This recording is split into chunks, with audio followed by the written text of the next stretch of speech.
Disasters such as this are a different kind of disaster that we are accustomed to, one in which tens or hundreds of thousands of lives are immediately at risk, where roads and rail lines leading to the disaster zone are either blocked or destroyed, where information is often incomplete or contradictory, and where local resources may be exhausted from the onset or severely crippled. In many cases, those responsible for responding to the disaster are unable to determine or communicate their priority needs, often because there are too many needs to prioritize. All this puts tremendous pressure on those responsible for responding to the events unfolding. In the case of March 11th, it was an all-hands-on-deck approach, which in turn affected the decision-making processes related to the response due to the sheer number of actors involved. We are all familiar with the large-scale joint response known as Operation Tomodachi by the Japanese Self-Defense Forces and U.S. Forces Japan. This operation, validating years of bilateral training, exercises, and planning, was supported by bilateral coordination centers in Ichigaya, Yokota, and Sendai, which were manned by personnel from both countries and served as focal points for communication and operational coordination. This type of coordination and cooperation was playing out across the country. Experts from the public, private, and nonprofit sectors of both countries and multiple agencies of the Japanese and U.S. governments, ranging from the national levels all the way down to local municipalities where the disaster was playing out, were establishing ad hoc mechanisms and benefiting from previously established communication paths to share information, coordinate response, and make decisions. While decision-making and coordination was not always smooth or effective, it is an undeniable truth that all actors were working towards the same mission: to provide immediate relief and assistance to survivors. Despite challenges that arose, the level of commitment by actors across the public-private spectrum in both countries validated years of investment by both nations in building trust, dialogue, training, and coordination. Most importantly, the bilateral response to the March 11th events demonstrated the close bonds between the people in both our countries. Today, I'm honored to moderate a panel for you to hear from some of those people who our countries were very fortunate to have in place at the time the disaster struck, to share their thoughts on the decision-making and responses, both individually and collectively, by our militaries, national governments, local governments, and NGOs in the initial weeks following March 11th. So just to briefly introduce who you will hear, and you can look at the agenda for their full bios. In the order of presentations, we will hear first from Lieutenant General Burke Field, who is former commander of U.S. Forces Japan. Then we will hear from Amya Miller, Special Advisor to the city of Rikuzentakata. Then we will hear from Suzanne Basalla, who is the former Senior Advisor to Ambassador Roos. And finally, we will hear from Hideki Matsunaga, who is formerly of Japan Platform. Sir. Thanks, Jeff. So my name is Burke Field, and I was on 3/11/2011. I was the commander of U.S. Forces Japan in the headquarters, which is at Yokota Air Base in Tokyo, Japan. And I was also, through the strange and wonderful ways of the military, the commander of 5th Air Force, also in Japan. So I had two different jobs and two different bosses and several different people that I had to work with. So that's me. Admiral Blair, thank you for inviting me to be part of this. I really do appreciate it. And I also appreciate the fact that we started off by remembering the victims of those that were killed and missing, because they're the ones, their families are the ones that are living with this disaster still today. Not to mention the countless thousands of people that are still trying to rebuild their lives after what was lost just 5 years ago. So as we said, we're going to talk a little bit about decision-making processes and how those decisions played out over time, but I want to set the stage a little bit more. Admiral Blair talked a little bit about the earthquake and the disaster, the tsunami, and then the nuclear disaster, but I want to just reiterate what we were facing, ready, go at 1446, the afternoon of March 11th. So, depending on how you want to compete this, it was the 3rd or 4th largest earthquake on the planet ever. It was the largest natural disaster in history. It is the nuclear power plant was classified as a level 7 disaster. That's as high as it goes. It's the same as Chernobyl. 16,000 plus killed, 2,500 plus missing. In the initial days, we thought the numbers were much higher than that. Over 1 million buildings damaged, either completely destroyed, slightly damaged, or just eradicated from the face of the earth. Again, all the coastline of Japan was hit by this tsunami in some form or another, and 200 to 400 miles were hit extremely hard. Japan is 8 feet closer to North America now as a result of this earthquake. The earth shifted off its axis and time changed. Our days are a little bit shorter than they used to be. During the disaster, we had cities, prefectures, and the national government of Japan trying to figure out how to respond. We had the civil and the self-defense force side of Japan trying to work together as they tried to figure out a way ahead. We had private company involved because TEPCO was the ones that owned the nuclear power plant that we talk about, but there was other issues with nuclear power plants besides Fukushima Daiichi. We had the U.S. involved, civilian side, military side, plus a large number of organizations that don't normally work on a routine basis with their Japanese counterparts. USAID, the Nuclear Regulatory Commission, Defense Threat Reduction Agency, Department of Energy, and a multitude more. So as we started to come together, we found out that, lo and behold, we had all come from different cultures, and we spoke different languages. So we had civilian, military, government, business, 2 distinct cultures, 2 distinct languages, not to mention all the subcultures and language that are resident in the civilian, military, government, and business sides of this equation.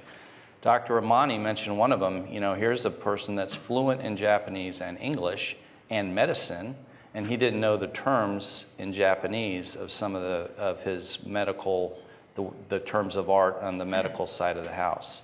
So as we were trying to communicate across this broad spectrum of people, we had some issues with just trying to figure out how to best communicate. So I want to talk about one of my heroes of this is Jeanette Coleman. Jeanette Coleman is known to several in this room. She was is the translator for the U.S. Forces Japan. And it's not easy to translate a conversation. And so the translators that are doing it right now are doing a great job, but it's hard for them. And here's why it's hard. Unless you grow up speaking both languages, you're going to have an accent on one side, and so that's hard to sometimes understand for the other side. In Jeanette's case, she grew up in Japan to an American dad and a Japanese mom, and so she was fluent in both languages and spoke accentless Japanese and English. She was also fluent in politics at the local, prefecture, and national government, and she was fluent in politics on the U.S. side of the house. She was fluent in military, ground, naval, and air military. So she knew the terms of art for that. What we didn't know, and neither I and most of my staff knew, was how do you speak nuclear radiation to the point that we just made before. So there was a lot of scary things going on, especially those first couple weeks. But we didn't know a microsievert from a rad, from a rem, from a holy cow, my child's going to have 3 arms when they're born next. We didn't know any of that, so we had to educate ourselves on the fly, and we did that during that first week. And we spent a lot of time together trying to make sure that Jeanette was able to understand the piece about the nuclear radiation, because it's such a threatening and frightening concept that we had to make sure that when we're translating it, we were trying to translate it, exactly as we understood it. The media, as helpful as they are, some of it was quite inflammatory. If you look at some of the reporting early on, especially as the nuclear reactor started to blow up, there was some reporting that was basically just inflammatory, and it did not help the situation. So we had to deal with that. So, a point to consider. No government on our planet is ready right now for the worst disaster in history if it happened right now. No government. So there's a lot of criticism out there of the Japanese government's initial response. Nobody's prepared for this. It's the worst disaster in history. And oh, by the way, we don't have the communication flow that we used to have to understand what exactly was going on.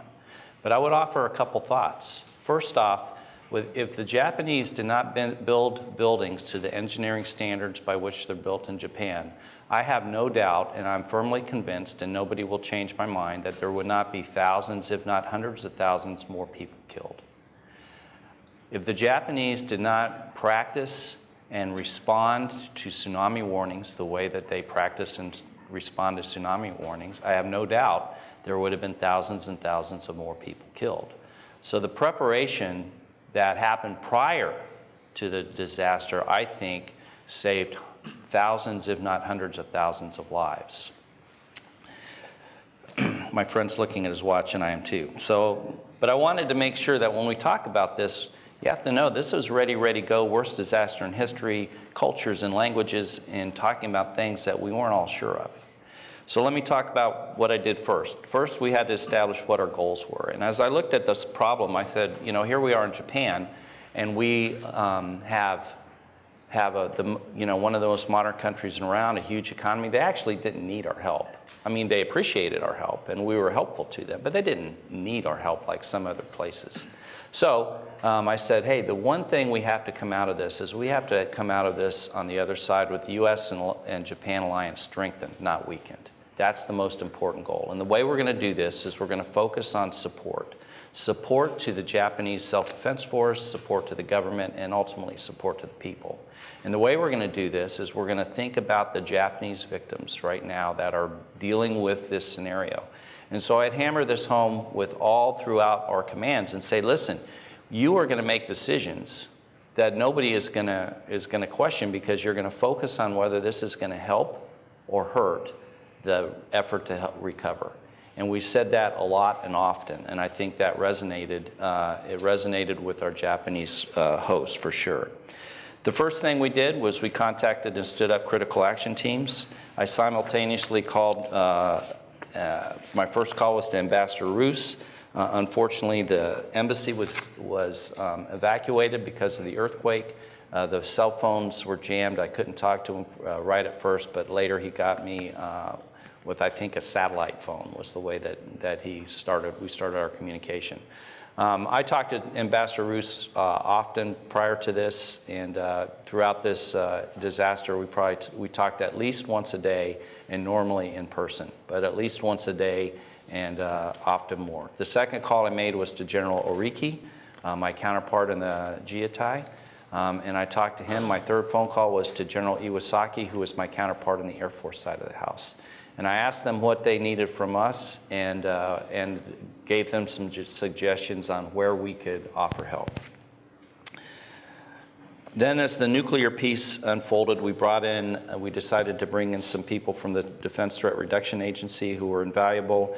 The Department of Energy just sent a team out to help with the situation, that they were also invaluable. My commanders at the next level down all talked to their counterparts. The 7th Fleet commander was able to get the Ronald Reagan in position in the theater, which I think ultimately proved invaluable help to the disaster. And then we started talking about the nuclear piece, because as I said before, this is a very emotional topic, and people, if you have a conversation about nuclear disasters and the effect of radiation on human beings, that conversation is emotional. And if you have no facts and you do not understand exactly how this works out, the conversation is only emotional. So the more facts and objectivity you can bring to the conversation, you can at least get it down off of the high emotion to just a low emotional level, and that's one of the things we tried to do.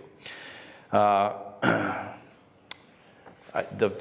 first or second day, we were sitting looking at how bad this was going to be, and I looked at my vice commander from the Air Force side and said, Jay Raymond, his name's Jay Raymond. I said, Jay, go call Google. And he said, what? And I said, yeah, call Google. And he says, what am I going to call them for? And I said, well, I remember in the Haiti earthquake and the disaster down there, they helped out with mapping out the afflicted area. So see if there's a way they can help. So he called Google, he went to the website, found a phone number, and called him up.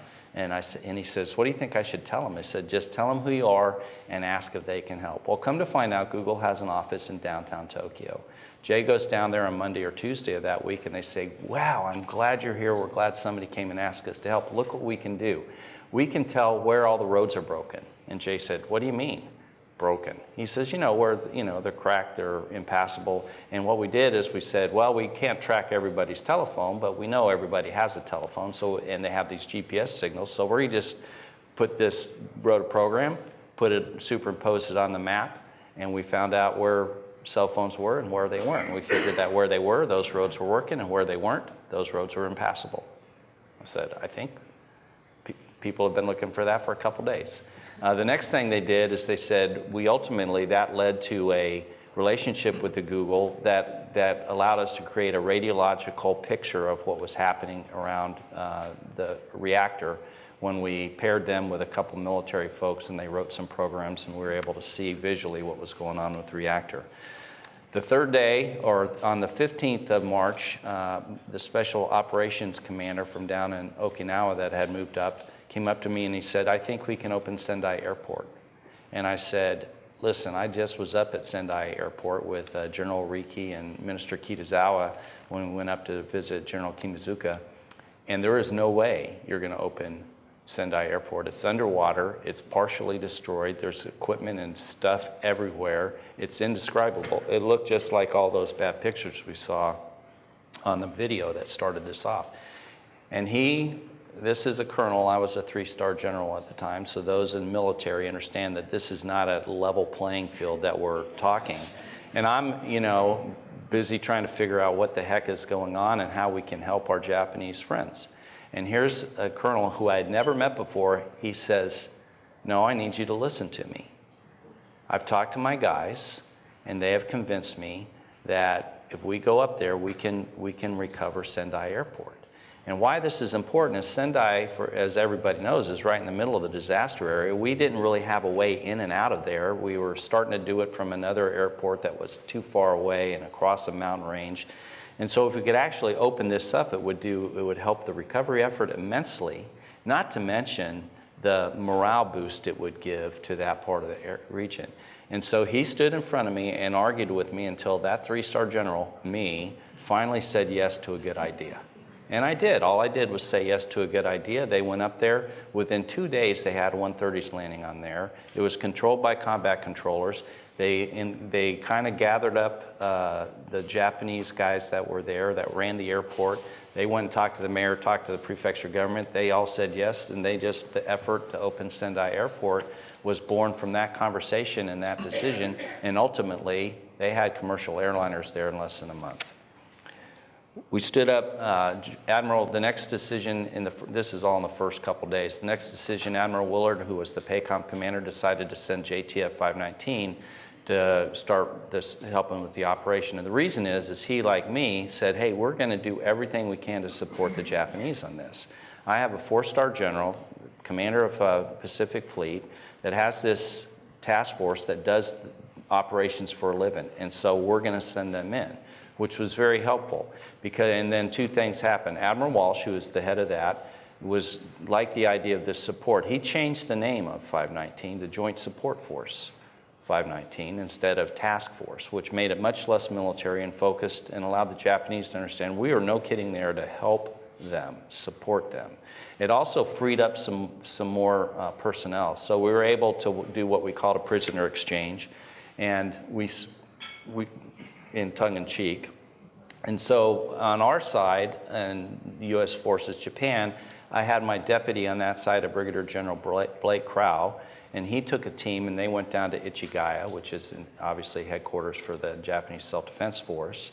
They sent us a team that was headed by Major General Bancho, who was the G3 of the Ground Self-Defense Force, ably assisted by then Captain Sakaguchi, who was sitting in the front row right here. And they had a group there, and we sent another group of Marines up to Sendai under the command of, I can't remember whether Craig Timberlake was a colonel or a one-star at the time, but he ran the Marines up there. So that allowed us to have much better communication flow between all of these organizations that were doing the response.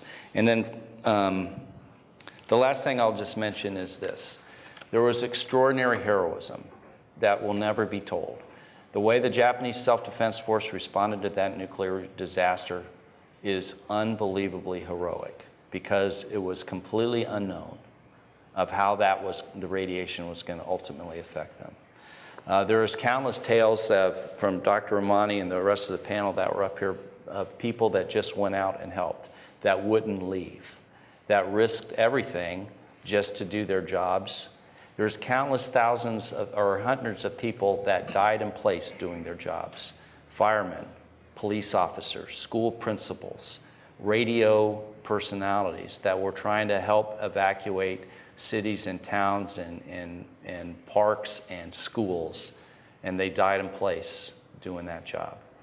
So there's heroic efforts all over Japan when this was going on, and I think that's one of the things that I will always take with me, is that heroism combined with the way the Japanese people handled this tremendous tragedy with such grace and dignity. Thank you, sir.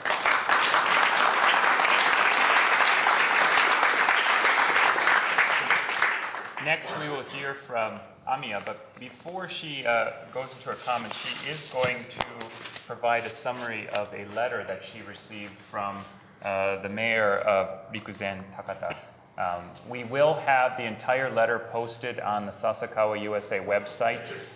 You can go there and view that at your leisure. But Amya, I'll turn it over to you. Thank you. Special thanks from Mayor Futoshi Toba of Rikuzentakata to the U.S. Japan Council to the Sasakawa Peace Foundation USA. I am here representing the mayor. He sends his regrets for not being able to attend in person. Unfortunately, it is city council season and his presence is required and is mandatory. I would like to start out by reading just a brief section of the letter that Jeffrey just mentioned that Mayor Toba has written to all of you. I'm going to read this in Japanese, so for those of you who would like to follow along in English, please set your headsets. 震災から間もなく5 It's been 5 years since the earthquake, and the recovery and reconstruction of the areas hit hard by the earthquake and tsunami, including Rikuzentakata, have only the halfway done. Rikuzentakata is a small city which very few would know if not devastated by the earthquake. The population of a city prior to the earthquake was 24,000, out of which 1,800 lost their lives as a result of the earthquake. The whole downtown area of a city was wiped out, and I, who became mayor only 4 weeks before the earthquake, was at a loss, without much hope, thinking every day how we could continue to live and how we could reconstruct from this disaster. I experienced, first time in my life, the sense of hopefulness and felt how difficult it would be to continue living. This feeling was shared by all the people in the city. This earthquake dramatically changed the lives of everybody in our city. I was one of them.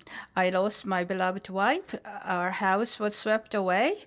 I lived every day questioning myself how to raise my sons as father, who were 10 and 12 at that time, and how to encourage citizens who became victims of this disaster.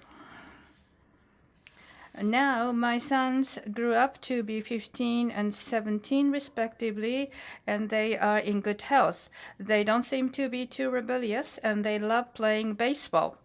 I hardly have any complaints except for wishing my second son to study a little bit harder and wishing them to eat more vegetable. They seem to feel a little lonely when I had to take overnight business trips, but when three of us are together, we are a happy family with lots of laughter. Notoriety of hitting all the major data points in terms of quantifying disaster.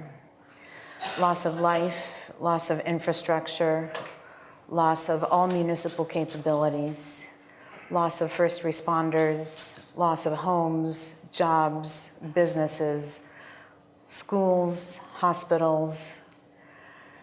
And this has turned into a monumental post-disaster reconstruction effort. Today, I am going to be using Mayor Toba's words that he has spoken and written in the past in previous documents, books, and in speeches that he's given. He will be the first to admit that having been elected mayor a month before the disaster, he had neither the capability nor the expertise to be able to lead his city into such a large endeavor. The reason I chose these sections to read to you is because it personifies the immediate decision he had to make. Does he prioritize his duties, his civic duties as a mayor, or does he focus on his role as a father and a husband? He is clear in the regret that in the decision-making process, the consequences of the cause and effect relationship between the decisions made carry with it profound impact in terms of survivor guilt. He was speaking to his wife just minutes before the earthquake hit. As soon as the earthquake hit and he was able to evacuate to the roof of City Hall, he tried calling her again, but the cell towers were already down. He chose at that moment not to run home, to insist that she leave and evacuate to high ground, but assumed she would do so and thus remain safe.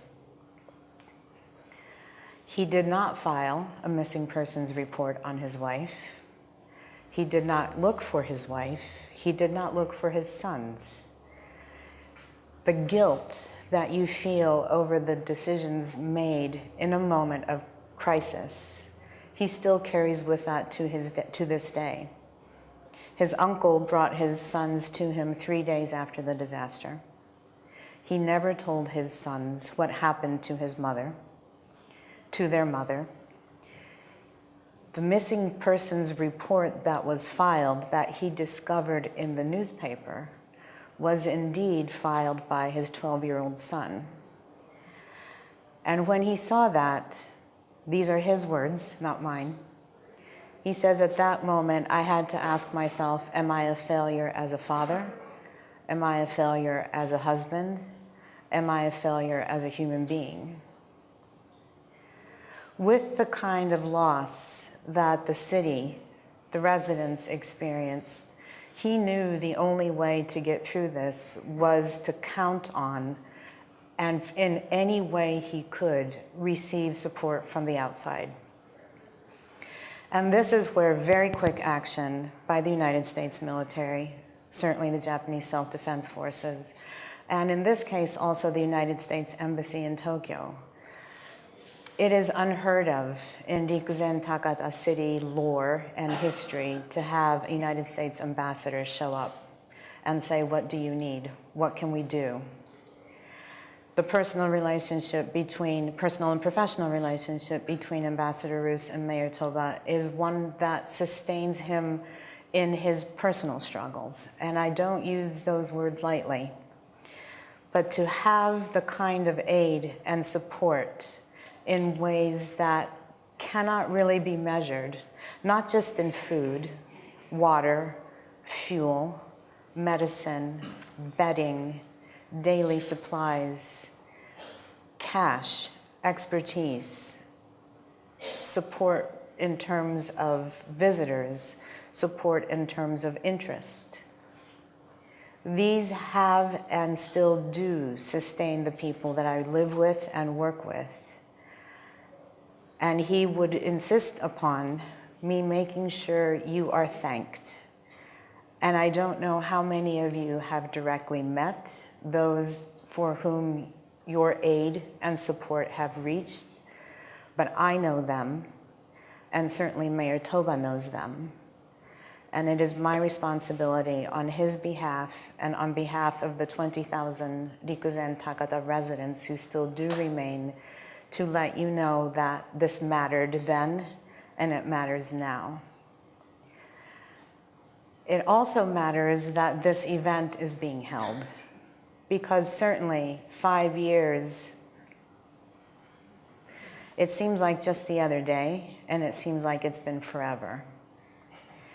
And when Mayor Toba was initially invited and asked me to come in his place, this turns into proof. This turns into proof that there is relevancy.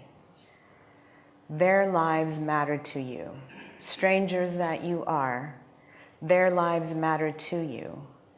And this self-relevancy turns into self-worth. And this self-worth turns into the resolve and the ability to go one more day, one more week, one more month, one more quarter, 6 months, a year. And we spoke about mental health earlier. This is lay mental health, but it is legitimate and it is needed. So for that, I also thank you as well. Please know that just because you may not meet them does not mean that they don't appreciate.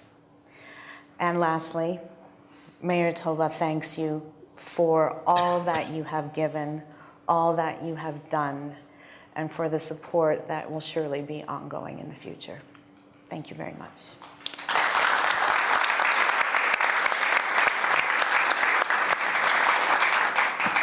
Suzanne? Thank you. It's really an honor to be here, and I thank the Sasakawa Peace Foundation USA for including U.S. Japan Council in this event. And I'm very honored to be with some people that are real role models to me up here on the stage to talk to you. I'm going to probably get a little bit, after these very eloquent speakers, a little bit more bureaucratic in my response, but I wanted to really frame the question of some of the decisions that were made in the first 2 weeks in sort of the context of how those decisions were made. And first I'll talk about from the country team perspective and how the U.S. Embassy and the U.S. government response, how we made a lot of our decisions, and then talk about how we made our decisions alongside the Japanese government. From the very beginning, the general already mentioned, the embassy evacuated the embassy. I was actually in a meeting with Ambassador Roos at the time of the earthquake in his office, and we evacuated the embassy to make sure the embassy was structurally sound. But even in the parking lot in those very first moments, what happened was amazing, actually, was that so many people who are part of the embassy staff in different areas immediately started doing their jobs. They knew what they needed to do. They knew what their piece of it was. So you had the management team already establishing emergency communication so the ambassador could talk to General Field, setting up an alternate command post. Our officers were out talking to their counterparts, collecting information to inform the ambassador so he could have situational awareness. We were reaching out to all the different important counterparts. And I think the most important decision that was made immediately within the first moments while we were still in the parking lot was Ambassador Roos declared an emergency. And this is actually a very important trigger within the U.S. government's system to let a lot of support flow that was absolutely essential to what happened in the next days. I think another thing that was very, very important, and I actually don't remember exactly when this happened, but it had to have been several hours later, was when the president came out with his such strong statement of unequivocal support for Japan. And that really set the tone for everybody in the U.S. government, military and non-military, that we were going to do everything we could to support Japan. And we had the backing of the president to put the resources and priorities that were necessary. So I mentioned that the ambassador declared an emergency, and what that triggered was a process that I knew nothing about, which is actually a beautiful thing, and it's called the DART, which is the Disaster Assistance Response Team. And this is part of USAID's Office of Foreign Disaster Assistance. And as soon as that declaration of emergency is made, back here in Washington, people with a lot of experience and expertise identified exactly what kind of resources they thought we were going to need in country and got those resources flowing immediately without red tape, so seamlessly. What appeared like to us in the embassy was just people showing up with all the right expertise at all the right time that we needed. And eventually, I think there was something like 150 different people came in and supported our staff at the embassy. So it was a massive effort. And they were experts in nuclear radiation, experts in risk communication, experts in radiation mapping, medical logisticians, communicators. And that really made a difference. And so I think for us, one of the most important ways we were successful is that we had these experts in the embassy meeting with Ambassador Roos on a regular basis. And so immediately the people in the room with the ambassador had changed, people we didn't know before March 11th, but he had access to all the experts who could discuss things right in front of him, answer his questions, and allow him to make decisions in real time in person. And I think that was essential. Another key was, and the general already referenced it, was the ability for the ambassador and the embassy to work closely with the military. And it really helped that General Field, Admiral Walsh, Admiral Willard were able to physically come down to the embassy on a near daily basis. And then beyond that, we could stay in contact so we could make decisions together. I will tell you that one of the things that was shocking to me, not shocking, but was something to deal with, was how quickly the military can make a decision, especially when they have the 3 levels of command all sitting together in the room, compared to the US government that has to go back to Washington and check with a lot of different agencies before they can make a decision. And that actually was risky for getting out of alignment for us in terms of making decisions in country. So the ability for the ambassador to work closely with the military commanders was essential. There were a lot of really important visible decisions that were made by that team of the ambassador, the military commanders, the scientific experts that have been referenced that were very important to the public. The press releases, the travel advisories, the declaration of voluntary departure, our distribution of potassium iodide to American citizens. And those were all made taking into account many different expert views, but those were also faced a challenge of having to be vetted back with Washington. And I think this is something where we saw a real challenge because State Department had regulations, they had boilerplate, they had ways that they did things, and by having to coordinate between Tokyo and Washington, it added a dimension of time and coordination that was a challenge. So I know for us, we felt that we could sense the urgency to get information out to the public, and things were changing rather quickly. And then when you add that coordination cycle in with Washington, it could be difficult. So in reality, we had to compromise a lot of times on language and lose the nuance of what we wanted to communicate to the public. But I think actually one of the ways we found to manage that was to use social media more and more. And that allowed the ambassador to communicate a little bit more directly with the public in an effective way. So the other thing I want to talk about is how we coordinated alongside with the Japanese government. And from the very, very beginning, of course, we offered our support in any way possible. And we were able to do that. Actually, first there was an important step, which was when the Japanese government officially asked for our support, which is an important part of the process. And we all know that Japanese struggled to get information, and the general was very eloquent in reminding us how challenging the situation was. So we offered our experts that were in country. We offered to place experts where they could be the most useful. But in the beginning, especially Japan wasn't comfortable with that. So that put the burden on the ambassador particularly to then go out and meet with a lot of the Japanese senior government officials and experts to ask the right questions, to share the right information, to bring access for the experts to the counterparts, ideally on the Japanese side. I think, one of the things that was very, very striking to me, and I have a military and defense background, is that we had really good mechanisms in place for coordinating between our two militaries. And that was helpful for not just the uniformed services, but that helped the diplomats and a lot of different people. And so we were able to use that backbone that the general described very, very effectively. The biggest gap by far was on the foreign consequence management, dealing with the nuclear issue. We just didn't have the relationships in place. We didn't know the right people that we should be talking to. They weren't integrated into a coherent government-to-government conversation. And there were an awful lot of conversations going on in different places at different times that needed to be corralled and organized. And so that did take us a couple days. And what we ended up doing is we call it the Hosono process on our side, and Minister Hosono's here. And we eventually created a structure where the US side and the Japanese side met on a daily basis in the evenings. Minister Hosono was the head of the Japanese side. If I remember correctly, it was DCM Zumwalt on our side. And all the stakeholders who had an important part of the discussion would go together and meet every evening and work out issues with transparency and a very common picture. And once we put that in place, it took care of some of the issues that sometimes have been in the news and such between the two sides. So just before closing, I just wanted to make a couple just general observations, and that is, I do think the top-down leadership from the president and his clear commitment to Japan was critically important in paving the way for urgency and priority within the US government. I know it helped us get things done that might have been harder.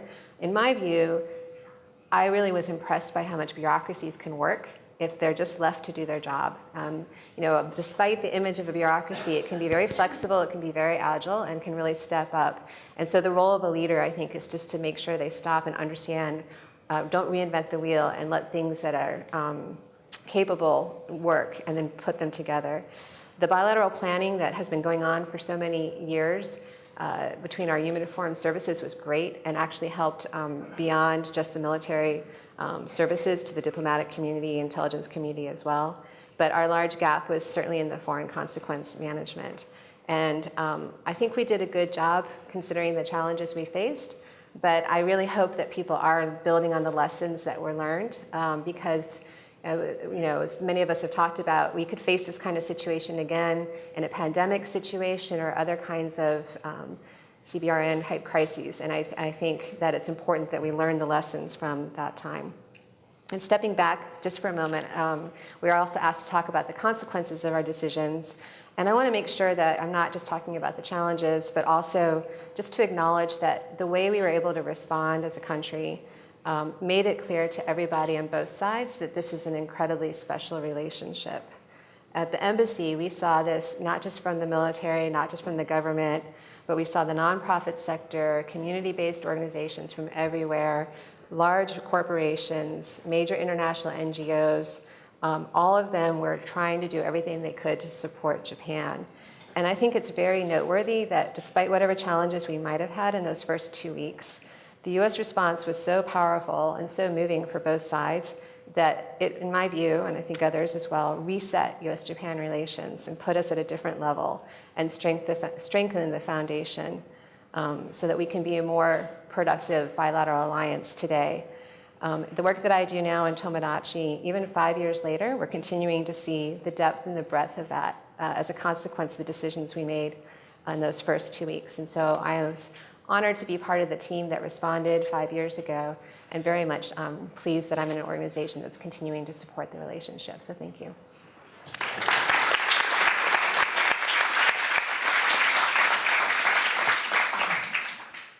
Okay, thank you very much. Yeah, I really, first of all, would like to thank Sasakawa Peace Foundation USA, as well as U.S. Japan Council for setting up this occasion and giving me opportunity to talk about my experience. After March 11, I started working for an NGO called Japan Platform. And so what I would like to talk is I stayed in Tohoku about 1 year on the ground. And so from my grassroots experience, as well as a perspective of civil society, I'd like to just share my experience. My message quite simple. my job was try to identify the gap on the ground and try to fill that gap through connecting dots. And the key of our decision is how we can think and act out of boxes. That's simple. And Japan Platform is a kind of apex NGO who provide financing or provide goods, human resource, and all kinds of resources to our partner NGO, as well as a local NGO in Iwate, Fukushima, or Miyagi. And we raised 7 billion Japanese yen, which is at that time currency equivalent to 90 million US dollars, which is a huge amount. So based on that resource, we were quite active on the ground. And usually we extend their assistance for their natural disaster or conflict overseas. But in this case, we decided to be operative inside of Japan. And some of my colleagues went to their devastated sites the very next day from the disaster, so which was very, very quick.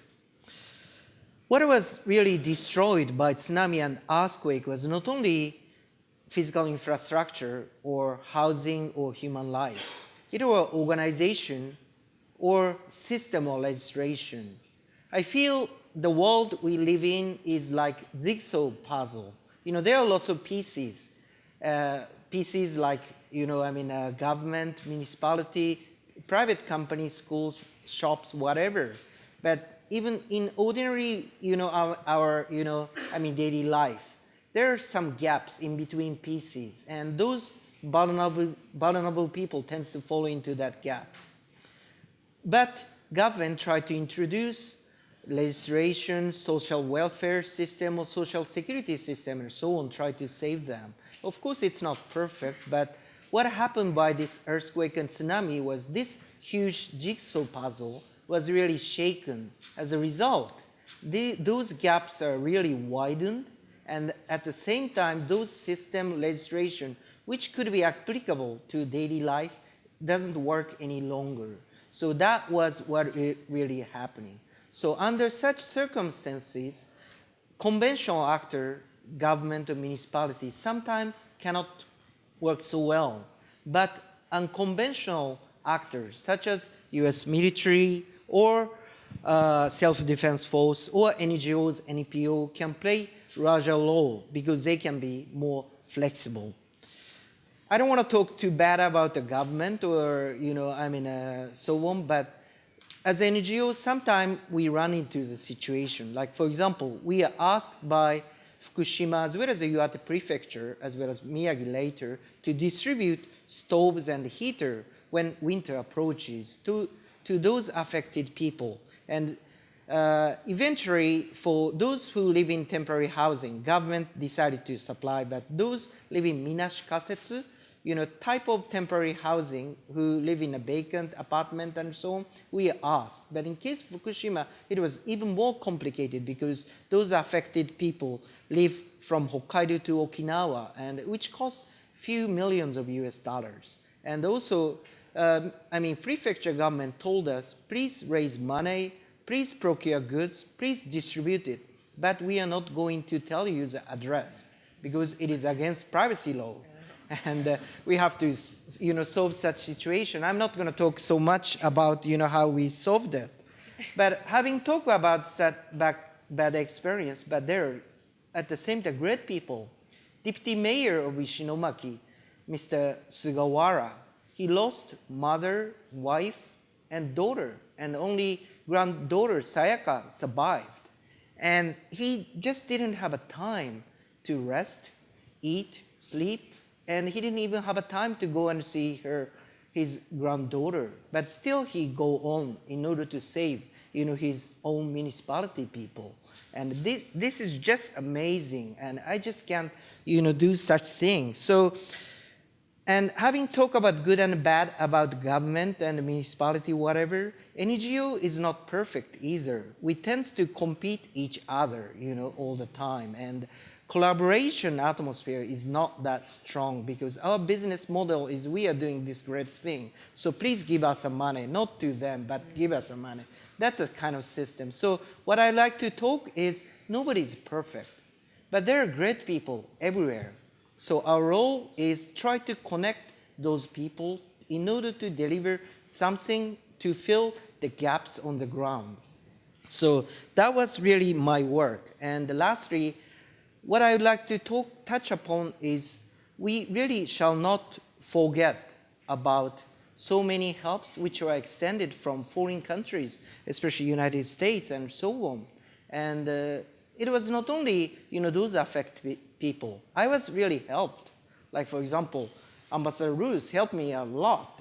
Before I joined the NGO, I was working for a Japanese aid organization called JICA.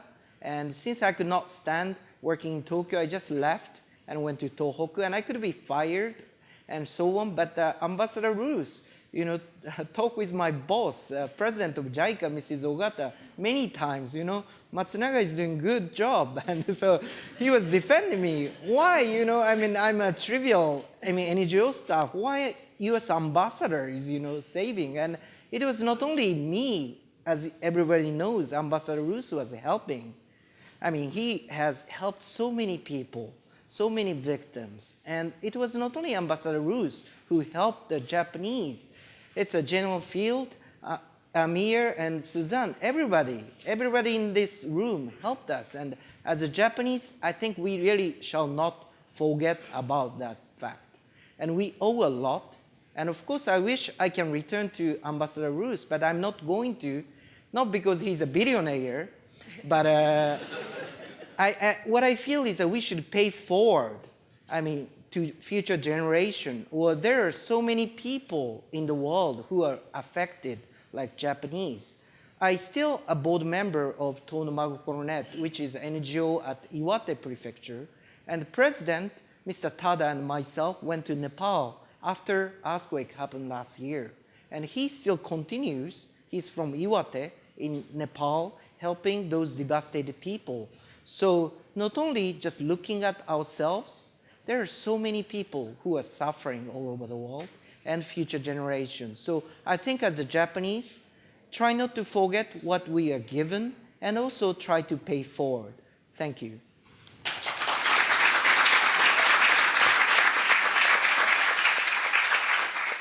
Okay, we have about 5 minutes for questions. So what I would like to do is maybe get about 2 or 3 questions from the floor. Just ask brief questions, we'll group them, and then I'll ask the panelists to respond. So about 2 or 3 questions, and please keep your questions short. Yes.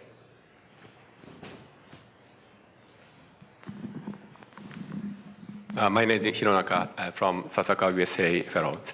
And thank you very much for excellent presentations. I'm asking the bottom field that when the 3/11 happened, I was a J3 of Joint Staff Office. So now I work with the bottom field together. You mentioned about we have many difficulties, culture, and language barrier, and others. My question is very simple. What is the hardest issue to coordinate with your Japanese counterpart? Thank you. I'm going to get one. Do we have, yes, General Yamaguchi up here. My name is Yamaguchi again, and my question is very simple to Matsubara-san. With the $7 million or yen. Yeah, 7 billion Japanese yen. Yeah, right. I remember that amount. What did you buy? Okay, do we have one more quick question before I turn it over? If not, I will. 2 questions on the floor. So, Masa-san, actually, I thought that most of the issues, once we got agreement on, were fairly easy to work with. The one issue in Japan that probably still stands out is Futenma down in Okinawa. That's the hardest one to get through. Okay, answer is actually, Japan Platform is not the organization who provide direct assistance. We work with our partner or local group on the ground. So basically, they will decide what is going to be spent. But like, for example, we distributed older, like what we call startup kits for all the victims and affected people who live in a temporary housing. When they move from shelter to temporary housing, they have to start up, so they need futon, chopstick, rice bowl, and so on. And for everybody, we distributed, which cost like 20 million US dollars or something. So depends on the needs. What we have done is so diverse and different. Sometimes it is for the sake of, like blind people who live in their, temporary housing, and it really depends. And it's not us who make a decision. It was most of the time local people who make a decision how to use the money. Thank you. Okay, everyone, please join me in thanking our panelists for a wonderful panel.